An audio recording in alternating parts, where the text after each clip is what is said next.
These are my Ireland player ratings versus Scotland in their final game of the Six Nations. What a win for Ireland. What a huge win. What a result for them. From where they've started the tournament till now, it looks like a completely different team, a completely different squad. And there's so much to take from this. There's so much to gather, so much information to take. So many players that stepped up, so many players that have shown that they aren't past their prime, that they're now back at their best, and it's a really exciting time for Irish rugby.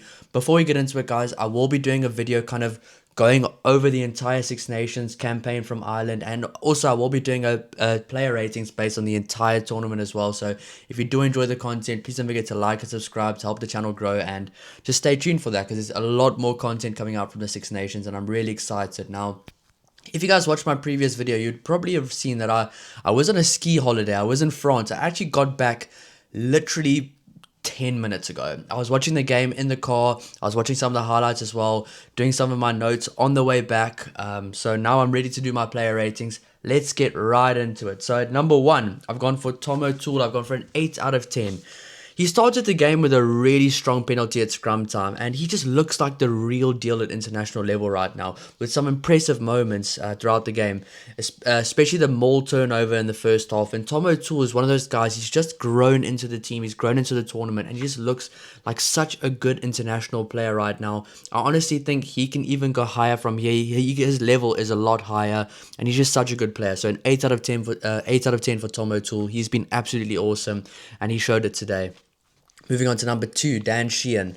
I've gone for an 8 out of 10 as well. He's back at his best. It seems like the extra week off really helped him. I mean, he had so much energy, he played with so much physicality, and he was really up for this one physically. I mean, he looked up for it, he played like it, and he was just awesome today. So an 8 out of 10 for Dan Sheehan. Moving on to number 3, Tide Furlong. I've gone for an 8 out of 10. He showed some reliability at scrum time, which we haven't really seen from him in the previous games. He was showing off his class around the park as well. I mean, his ball carrying ability is what really sets him apart from other props in international rugby. I think Tide Furlong today played one of his best games since me coming back from injury. I know he's had problems with his calves. He's had a few injuries before. He is on the older side, but today he played almost like the old him. Really good carries around the park, really reliable player, and he showed that today. He was also very good physically as well. So another 8 out of 10. An 8 out of 10 for the entire front row. They were really awesome today. They definitely dominated the Scotland front row, and they got the better of them around the park as well. I thought all 3 of these guys were really good around the park, not just at set piece time.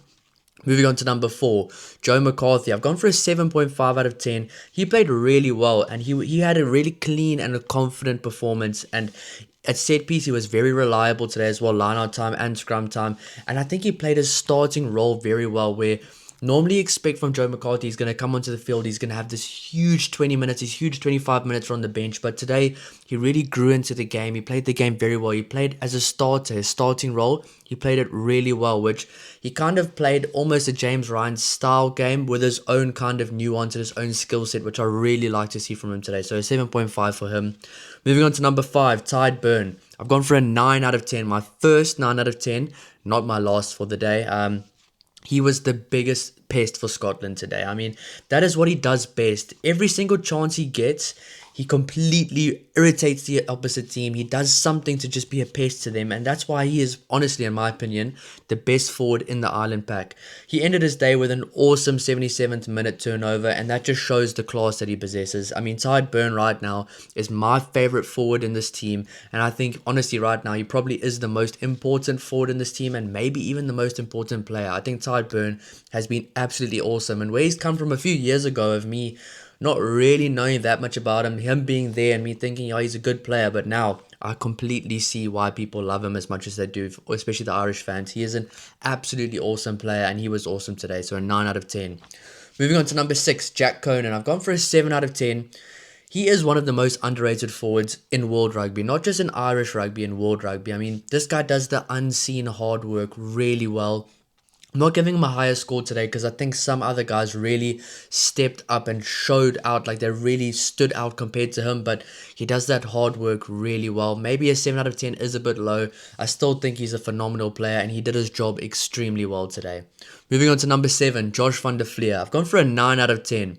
This guy's back at his best. I mean, he forced Finn Russell into a handling error, and he really emptied the tank during his 54 minutes on the field. And he still ended as the top tackler for the day. I think it was in the 20s, somewhere in the 20s, the amount of tackles he made. He was awesome today. He was all over the field. He's such an explosive athlete, and this guy at his best is one of the best rugby players in the world. So a 9 out of 10 for Josh van der Fleer. I've been kind of seeing, since the France game, he didn't have a good game against France, but he's been slowly building up that confidence from game to game, and he's just been looking back at his best, and he's just slowly got to it, and today he looked really good, and I'm really happy to see that for him. Honestly, I'm so excited to see how Ireland does touring to New Zealand, Australia, and some of their other games later on in the year. That is going to be absolutely epic. Moving on to number 8, Caelan Doris. I've gone for another 9 out of 10, my third 9 out of 10 for the forwards. I know this is getting out of hand right now, but he was awesome. I mean, he's a back rower with such a good skill set. Ireland really used his strengths multiple times today. His handling ability allowed Ireland to put Osborne over the try line with ease today. It looked like it looked easy for him. Doris was smart, he was effective, and he was dominant today, all over the park. He had a true captain's performance today, in my opinion. I think this was probably Caelan Doris' best performance in the Six Nations so far. But one thing that I think maybe gets looked over is how good his handling is. He is such a good, and he's such a good player. He's got such a good skill set. I mean, this guy, they use him almost like an extra backline player, like a 12 almost, with some of their little cheeky moves they do out the back with the forwards, or the little plus option. I mean, how many times has Caelan Doris played the right option to either play the plus option on his outside, or the inside option, or the play out the back? Yes, the 10 does make the call to get the ball, but when it comes to that decision making, it's always the ball carrier that makes that decision. I think Caelan Doris is such a good decision maker, and he's honestly such an underrated decision maker as well. So he really impressed me. A 9 out of 10, a very good captain's performance for Caelan Doris. Moving on to number 9, Jamison Gibson Park. I've gone for an 8 out of 10. He played with energy, he played with pace, he played with precision. He had some crisp service today. The forwards really did help him. And his physical and tackling ability has really impressed me during the Six Nations. I mean, he's come such a long way, honestly. I mean, a few months ago, people were saying maybe he's done now, maybe it's time to look at some other players. But now he's really had a resurgence in the last few games. And one thing that's really stood out to me was Jamison Gibson Park's tackling ability, his breakdown ability, and just his physical ability. He's looking really good. He's looking really sharp, and he's playing at his best right now. So this is a really good sign for Ireland, that some of their players that weren't in form are really finding their form right now. And Jamison Gibson Park is one of the most important players in this team. But the forwards did help him. They got him some quick ball, some clean ball. And then when Jamison Gibson Park gets that quick ball, that clean ball, he will always do his job to the best of his ability. And he'll always stand out. He'll always be a good player when he gets given the right opportunity. Number 10, Jack Crowley. I've gone for an 8 out of 10.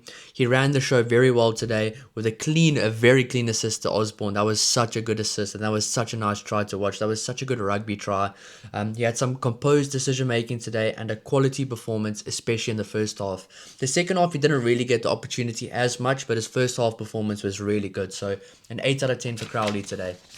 Let's go on to the next one. I do write my notes down now. I was doing it online, but now I'm writing them. It just makes it feel better. Number 11, Tommy O'Brien. I've gone for an 8.5 out of 10. After he got stuck in and found his feet a bit, there was no turning back for him. I mean, he was absolutely awesome with 2 late tries, some hard running lines, and his overall work rate was awesome. That's what you get from these Irish wingers right now, which I've really been enjoying. Tommy O'Brien's work rate off his wing and just all over the park is phenomenal. He's going to be off his wing somewhere in the backfield, somewhere on the left wing or on the right wing, completely off his wing, but he's going to be doing some really valuable things for the team, and I really do enjoy watching him as a player. I mean, he's such a good player. His work rate is absolutely phenomenal, and he does deserve an 8.5 out of 10 for today. Number 12, Stuart McCloskey. I've gone for an 8.5 out of 10 as well. He definitely makes my team of the tournament, which I will be doing a video of my Six Nations team of the tournament, probably coming out Sunday or Monday, so stay tuned for that. There's still going to be an entire week of Six Nations content, a lot of content coming out, reviewing the teams, doing a bit of a report on the teams, doing player ratings for the entire tournament as well. So it's not done yet. Stay tuned. There's going to be a lot more. Stuart McCloskey is playing his best rugby of his career right now, and I mean he's taking teams on with his physicality, his skill set, and his leadership ability by leading by example. I think Stuart McCloskey really does lead by example well, and he gave some really good passes today, especially the one over the top to Balakoon. That was such an awesome pass, and people honestly underestimate how much of a skill set you need to perform a pass like that at that speed, that precision. And Stuart McCloskey's been absolutely awesome. He's my best 12 in the tournament currently, and I think he makes my team at the tournament any day. This other centre will probably be between Hugh Jones and Menoncello, so stay tuned for that one. That should be a very interesting video. But yeah, 8.5 out of 10 for Stuart McCloskey. He was absolutely awesome. Moving on to number 13, Gary Ringrose. I've gone for a 6.5 out of 10. This might seem harsh, but I was expecting more from him. And I was hoping to see him back at his best. I was hoping to see a man of the match performance, or at least a performance near man of the match performance from Gary Ringrose. But while he wasn't bad, he definitely wasn't bad. I thought he was just okay today. Obviously, the ball didn't come to him that much, but the one thing that Gary Ringrose will always do is he'll always get stuck in. Especially if the ball doesn't come his way, he'll always find other ways to impact the game, other ways to kind of leave an imprint on the game. So maybe a 6.5 is a bit low, but I just thought I was expecting a bit more from him. A guy with his level, a guy with his ability. I'm expecting a breakout game from him soon, and I'm expecting them to not break up the centre combination. I think the centre combination for Ireland works really well. And honestly, why would you change it if it already works, to be honest? Yes, the France game was a bit of a worrying one for them, but honestly, if Ireland had to play France right now, I think it would be a completely different game. So keeping that centre pair together will probably be really good for the overall cohesion of the team. And I think this entire backline, keeping them together, might be good for the overall cohesion of the team. Moving on to number 14, Robert Balakoon. I've gone for a 7.5 out of 10. He has firmly asserted himself in the number 14 jersey for Ireland going forward. That jersey is his going forward, and I think he will continue to put out really good performances. He is such a good player.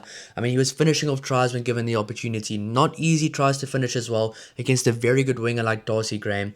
He was showcasing his dangerous running ability as well with every chance he could, and I can't wait to see Robert Balakoon play more rugby for Ireland going forward. I mean, the Southern Hemisphere tour later this year is going to be really fun. I think he's going to have some really good games, some really interesting matchups, but I think he's going to handle himself well, and I think he is a future Irish legend. I mean, he is one of those guys, I just love watching him play. He reminds me a lot of some of the legends that I've seen before, like a Brian Abana or some guys like that. He just has that ability which makes it look easy at times. Moving on to number 15, Jamie Osborne. I've gone for a 7.5 out of 10 for Jamie Osborne. He is such a trustworthy player, and he showed that once again with an early try and with some very composed decision making in the backfield. I think Jamie Osborne this tournament has shown he is the number 15. Hugo Keenan's going to have to come in and play some really good rugby, because Jamie Osborne is such a composed player with such a composed head on his shoulders. He makes such good decisions, and I think, honestly, this Ireland team really benefits from having Jamie Osborne at number 15. Now, moving on to the bench. Andy Farrell's 6 changes in one go was perfect in adding energy to close the game out. I think Bundi Aki and Kieran Frawley showcased their experience and their world-class ability as soon as they stepped onto the field. They also impacted late tries as well for Ireland. They did some really good things on the field. And having guys like that on the bench is awesome to see, because they could just add so much experience and so much value to this team. It was awesome to see Darren Murray score a try while showcasing some of his clean footwork as well. That was some really good footwork from him. And I do like him as a player. He looks like he's ready for this level as well, so I'm excited to see him get some more experience, hopefully alongside a Edwin Adogbo or a Cormac Izuchuku as well. Some other guys I really enjoy watching play as well. I've given the bench from Ireland as a whole an 8 out of 10, because I thought the impact they brought was absolutely phenomenal, and I really think this Irish team is looking extremely dangerous. So that is my player ratings for Ireland, some really high ratings. So let me know if you guys agree in the comments down below. Let me know if you disagree as well. This is just what I've been seeing, and I will be doing a lot more content on the Six Nations coming out throughout the week. I just want to say thank you so much for all the support, and I'll see you in the next one. Cheers.